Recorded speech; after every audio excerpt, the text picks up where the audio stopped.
I'm going to borrow, not from an obvious source, but from one of my favorite commentators on this, life in general getting in the way, and it's Mike Tyson, who says everyone has a plan till you get punched in the mouth, or to quote him more exactly, he says everyone has a plan till they get punched in the mouth.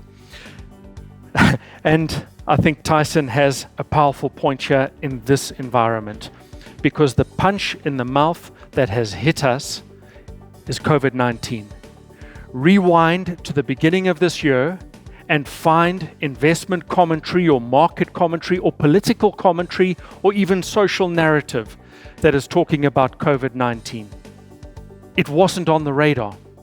And in the space of 8 weeks, it has gone from being sort of a quirky, trivial observation to a landscape changer.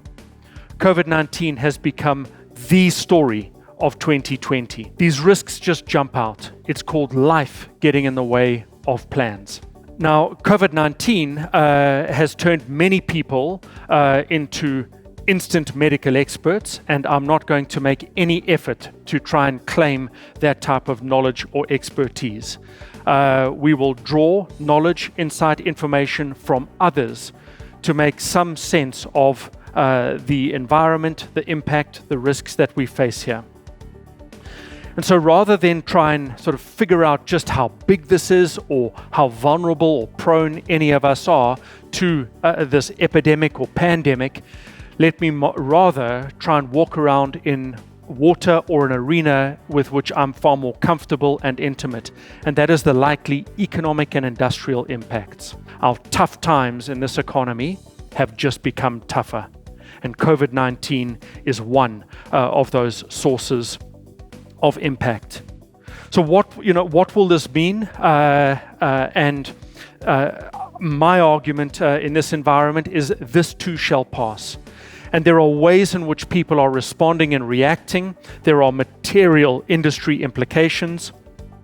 The most obvious example of industry implication is the airline industry, where Scandinavian Airlines over this past weekend retrenched or laid off temporarily, and now I want to use inverted air commas, they laid off 90% of their workforce because of an absolute shutdown in airline traffic. The oil price has responded because as COVID-19 has translated into a sharp and sudden slowdown in economic growth, oil producers, including Venezuela, have continued to pump oil, which meant we were getting into a world of abundant oil, too much oil.